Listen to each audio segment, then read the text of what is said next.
સ્વાગત છે। હું છું સુભદ્રા આસારી। હવે જોઈએ આજના મુખ્ય સમાચાર।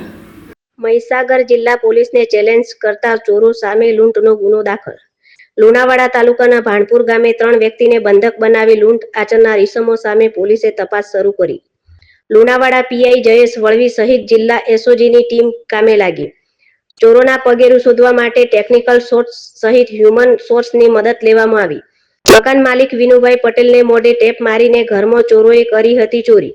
ચોરોએ ઘરની અંદર અંદાજિત 4 લાખ સોના ચોરીનું 2 લાખ રોકડ રકમની કરી હતી ચોરી।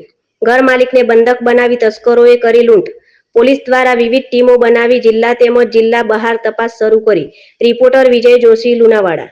કેટલા ચોર હતા અને કેટલા વાગે ત્રાટક્યા હતા અને કેટલા રૂપિયાની રકમ લઈને ગયા? મધુબેન નામ છે મારું। 12:30 વાગે આયા। 4 જણ હતા અને 4 જણ આયા તેવા એમને બાજી પડ્યા અને મોબાઈલ લઈ લીધો। પહેલા મોબાઈલ લઈને મોઢા પર પટ્ટીઓ બાંધી દીધી, હાથ પગ બાંધી દીધા અને અમને કોઈને અવાજ કરવા દીધો નહીં। દાદા હતા બાજુમાં, દાદા બાજુમાં એક માણસ બેઠો અને પછી હું ઉપર હતી। હું ઉપર રહીને હું સીડીમાં બધું જોઈ રહી પણ મારાથી બોલાયું નહીં। બાજુમાંથી કોઈને સવરાયા ઉઠાડાયા ના। અમારો જીવ જોખમમાં હતો। કોઈ ઈજાઓ પહોંચાડી છે?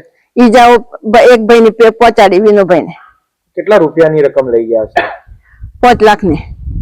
આમાં રોકડ રકમ કેટલી હતી ને સોનું ચાંદી કેટલું હતું? 2 લાખ રૂપિયા રોકડા હતા હા અને 3-4 લાખ રૂપિયા સોનું ચાંદી। શું નામ તમારું? મધુબેન।